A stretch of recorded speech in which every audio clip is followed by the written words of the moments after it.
Welcome back to another video.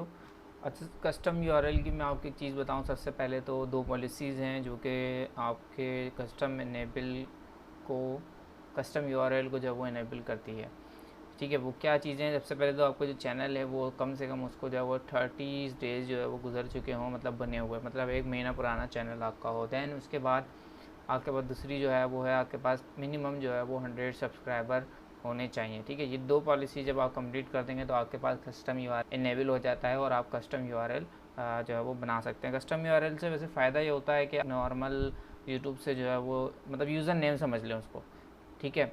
Let's say अगर Facebook पे हम लिखें सैयद आईटी सॉल्यूशन, या मैं अगर यहाँ पे आपके पास यूट्यूब पे डायरेक्ट सर्च करता हूँ, ठीक है। यूट्यूब पे आप इस तरीके से अगर सर्च करेंगे तो आपको जो है वो चैनल देखने को मेरा मिल जाएगा, सही है।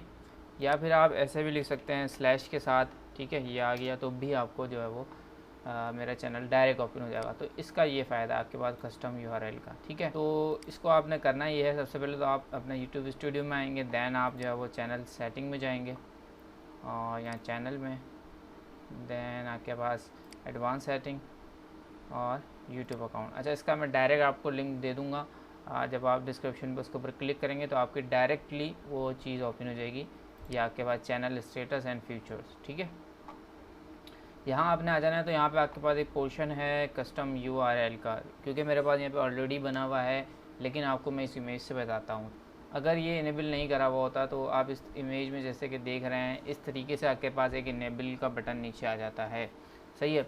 तो आप उसके ऊपर क्लिक करते हैं, देन आपके पास जो आपका चैनल का नाम होता है, जैसे कि आप लेट से मेरा सैयद आईटी सॉल्यूशन है, तो आईटी के बीच में एक डॉट वगैरह है, तो वो करता ये है कि कस्टम यूआरएल में कोई डॉट वगैरह अंडरस्कोर वगैरह को हटा के वो आपके नाम को जो है वो मर्ज करके आपका कस्टम यूआरएल बना देता है।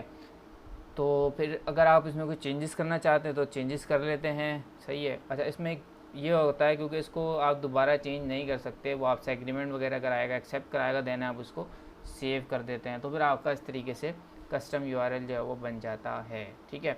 I hope this will video help you. Please like the video, share the videos and subscribe my channel. Thank you for watching.